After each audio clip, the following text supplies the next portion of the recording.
मैंने हमेशा बच्चों को एक ही चीज बोली है कि जीवन अगर आप किसी के लिए जीना चाहते हो तो अपने माँ बाप के लिए जियो। अब ये बात ना मुझे भी बहुत लेट रियलाइज हुई है, इसलिए मैं चाहता हूं बच्चे हो सके तो मेरे कहानियां सुन के पहले रियलाइज कर लें। If you want to dedicate your life to one person, dedicate it to your father and your mother. अपने माँ बाप को दोष देना बंद करो। उन्होंने जितना सीखा था अपने सीख के हिसाब से, अपनी पढ़ाई लिखाई के हिसाब से, अपने एक्सपीरियंस के हिसाब से, उन्होंने आपके लिए वही किया जो आपके लिए उनको बेस्ट लगा। उनसे जो बन पाया वो आपके लिए उन्होंने किया। आपको कंप्लेन रहती है मेरे पापा ने मेरे लिए ये क्यों नहीं किया, मेरे पापा ने मेरे लिए ये क्यों नहीं किया, तभी तुमने देखा है तुम्हारे पापा कैसे बाहर जाके काम कर रहे थे। मैं बच्चों से बहुत बार बोलता हूँ, बेटा जिस दिन आपको पढ़ाई डिफिकल्ट लगे ना, कि पढ़ना बहुत डिफिकल्ट है, एक दिन जाइए अपने पिताजी के ऑफिस में, 8 घंटे देख के आइए वो कैसे काम करते हैं, कैसे उनका बॉस उनको कभी भी इंसल्ट करके चला जाता है किसी भी लोग के सामने। डोंट ब्लेम देम कि उन्होंने ये नहीं किया हमारे लिए, बी थैंकफुल कि उन्होंने हमारे लिए इतना किया।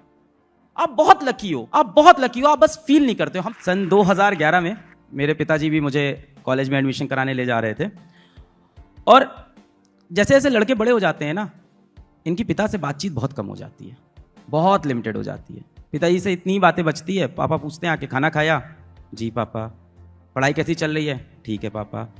इसके बाद पापा और आप एक दूसरे को देख रहे हो किस टॉपिक पे बात कर ले हम लोग। फिर थोड़ी देर बाद होता है कि इंडिया अच्छा खेल रही है वर्ल्ड कप में, हाँ इंडिया अच्छा खेल रही है। क्रिकेट का एक टॉपिक होता है जिसपे बात हो पाई। ऐसा तो है नहीं कि लड़के जाके रोज पापा को बोल रहे हैं, पापा आपसे मैं बहुत प्यार करता हूँ, आई लव यू पापा। मतलब करना है पर पापा के साथ नहीं, कहीं और करना है ना। कितने लोगों ने यहाँ पिताजी को आई लव यू बोला होगा एक बार भी जीवन में। हाँ, अभी व्हाट्सएप चेक करूंगा कहाँ कहाँ आई लव यू तुम लोग रोज बोल रहे हो, और एक साथ कितनों को बोल रहे हो। पिताजी को नहीं बोला जा रहा है, मेरे से भी नहीं बोला गया कभी, और बहुत लिमिटेड बातचीत होती थी पिताजी से। और क्या होता है ना, जैसे जैसे लड़के या बच्चे जैसे जैसे बड़े होते हैं, लड़के लड़कियां बड़े होते हैं ना, वैसे वैसे ये 16-17 की उम्र आती है ना, इसमें हम बन जाते हैं क्रांतिकारी। हमें चाहिए आज़ादी, घर से आज़ादी चाहिए हमें।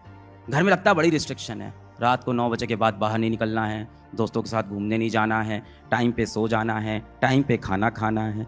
लॉजिकली देखो सारी बातें सही थी, पर हमें उस टाइम चाहिए होती है इस घर से आज़ादी। और आज़ादी कहाँ मिलेगी? आके कॉलेज।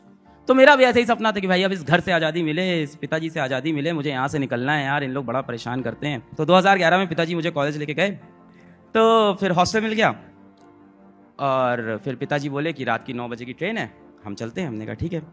फिर पिताजी हॉस्टल के गेट पे आए, हम भी आए। फिर पिताजी हमसे बोलते हैं कि अलग जाओ, अंदर जाओ, रात हो गई, खाना खा लेना, और बेटा टाइम से सो जाना, और सुबह टाइम से उठ जाना। वो पूरा सब बता रहे थे कि टाइम से उठना है, टाइम से सोना है। फिर हमसे बोले कि बेटा रोज़ फ़ोन करना। हमने कहा ठीक है पापा, रोज़ फ़ोन करेंगे आपको। फिर हमसे बोलते हैं कि बेटा अगर तुमको पैसे की कोई ज़रूरत हो ना तो हमें बताना, और यहाँ किसी से पैसा मत मांगना।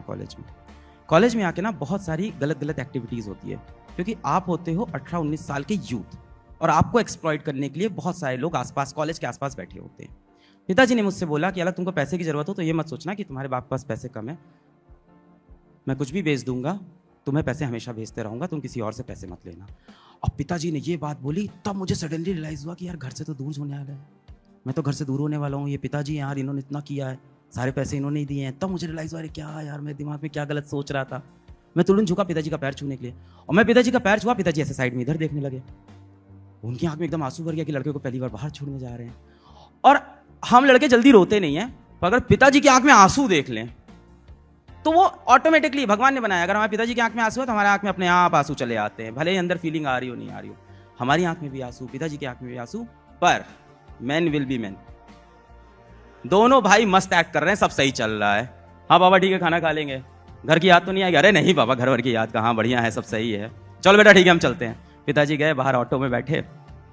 तो फिर ऑटो में बैठे, फिर मुझे लगा कि अब पिताजी पलट के बाय करेंगे, तो पिताजी का एक सिंपल लाइन होता है, चलो अच्छा बेटा हम चलना है, बाय। हमने कहा ठीक है बाय। और पिताजी फिर ऑटो से गए, उन्होंने पलट के नहीं देखा। And it was that moment मेरे को रियलाइज़ हुआ कि मैं अकेला हो गया यार, किसी को नहीं जानता इस कॉलेज में, मैं किसी को नहीं जानता हूँ, एक इंसान को मैं नहीं जानता हूँ। और उस टाइम मेरे अंदर से आवाज़ आ रही थी, पापा रुक जाओ यार, पापा रुक जाओ यार, कहाँ अकेले में छोड़ जा रहे हो पापा, डांट लेना यार, कोई बात नहीं, टाइम पे उठ जाऊँगा, पापा यहाँ मत छोड़ के जाओ यार, किसी को नहीं जानता हूँ मैं। बट पिताजी चले गए।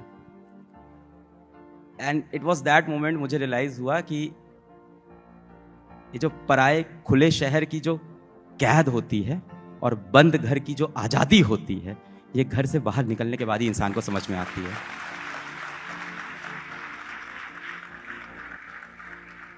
मैंने हमेशा बच्चों को एक ही चीज बोली है कि जीवन अगर आप किसी के लिए जीना चाहते हो तो अपने माँ बाप के लिए जियो। अब ये बात ना मुझे भी बहुत लेट रियलाइज हुई है, इसलिए मैं चाहता हूं बच्चे हो सके तो मेरे कहानियां सुन के पहले रियलाइज कर लें।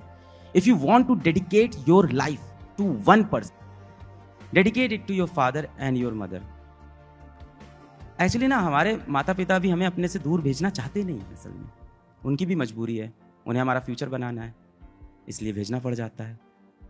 मेरी मम्मी हमसे बोली थी कि अपने कलेजे के टुकड़े को मैंने टुकड़े टुकड़े करके अपने से दूर कर दिया, और फोन पे रोते हुए। मम्मी तो स्टार्टिंग के एक हफ्ते जब फोन करती थी रोज रोती थी, रोज वो फोन करें, शुरू में अलो अलग अलो अलग, और वो रोना स्टार्ट कर दे। पापा नहीं रोते थे, या शायद पापा का रोना दिख नहीं पाता है, ये भी हो सकता है। कहा जाता है ना कि बाप बिना आवाज के बिना आंसू के रोता है, उसका आंसू दिख ही नहीं पाता किसी को। खैर एनीवेज, ये तो जिंदगी का सत्य था, हमने एक्सेप्ट किया, हमने कहा असलियत की जिंदगी अब शुरू हुई है अलग पांडे। फिर कॉलेज लाइफ स्टार्ट हो गई यार।